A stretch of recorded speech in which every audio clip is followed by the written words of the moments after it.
The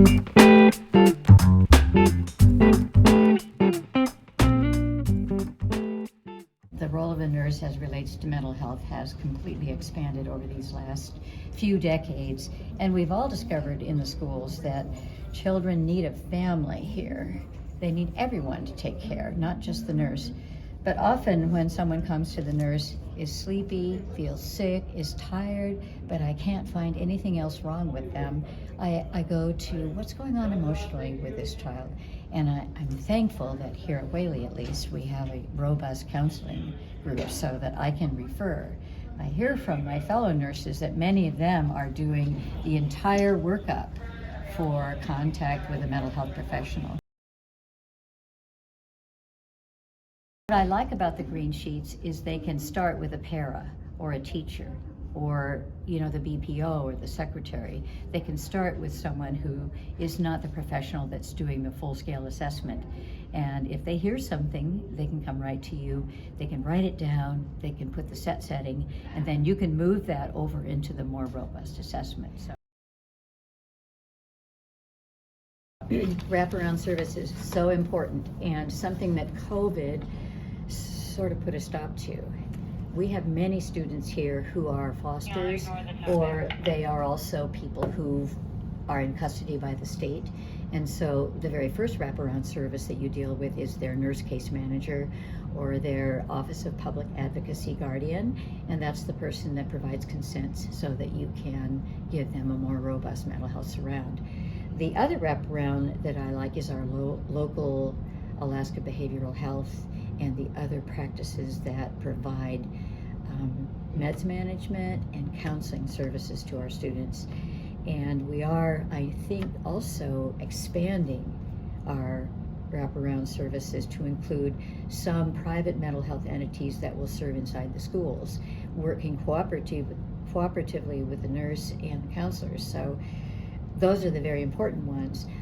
Another wraparound service, which isn't really a wraparound service but gets very deeply involved in the students' lives, is the Office of Children's Services, and for our older students, the Adult Protective Services. And sometimes these people are very important in finding and monitoring the homes where these students who've been removed from their parents live.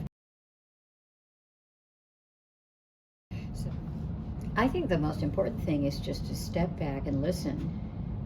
And I call where you're sitting the comfy chair. So I invite a student to sit in the comfy chair and sit and talk to me for a while. And they often will come in amped up with an agenda. They want to call and go home immediately. So really the first thing you have to do is to have them sit and just talk quietly for a while, but no lecturing, being open and having opening listening. And one thing that nurses have included in their curriculum a lot over the last few conferences is to listen and not to pronounce, not to say, not to, here's your solution on a little platter from me, but it is to let them sit and listen. So just sit in a comfy chair. Maybe you need to take a nap. I have 2 or 3 that a nap is transformative. And it's not necessarily even that they didn't sleep last night. It's that, an 11-year-old who needs a nap, you're okay with that with your toddler. But an 11-year-old that needs a nap, maybe they just have some developmental delays that are still in place. And if a nap is going to transform their day, let's give them a nap. The modern 21st century practice guideline for school nurses has these 4 circles, and you see how the students are in the middle? And this is how counselors operate too. So in the middle is the student, and around are our public health standards, where we're doing surveillance for disease, our care coordination, where we're staying in touch with families and wraparounds, leadership, where we are going to our conferences and learning the best practices, and quality improvement, where we're always staring at our neighbors to try to figure out how we can do things better. So I see that what nurses do and what counselors do, it's just all in this circle, and we work together. And sometimes the counselors are doing more care coordination and I'm doing more public health. Sometimes I'm helping a lot with the care coordination. Our counselors go to leadership and they speak and also listen and bring it back. And I do too.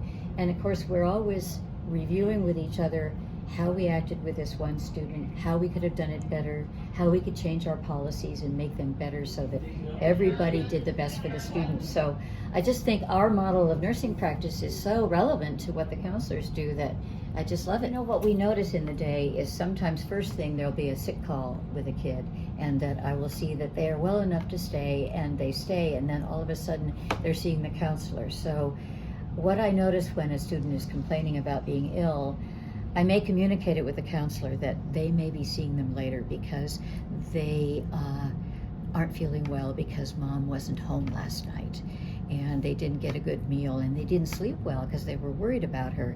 So the complaints of illness have that mental health component, and it's so important to have the counselors to follow up on it, because I can have a very busy day, meds, treatments, accidents, chronic health needs, and I rely on the counselors to back me up on the mental health larger implications for all my students. So I'm so glad they're here.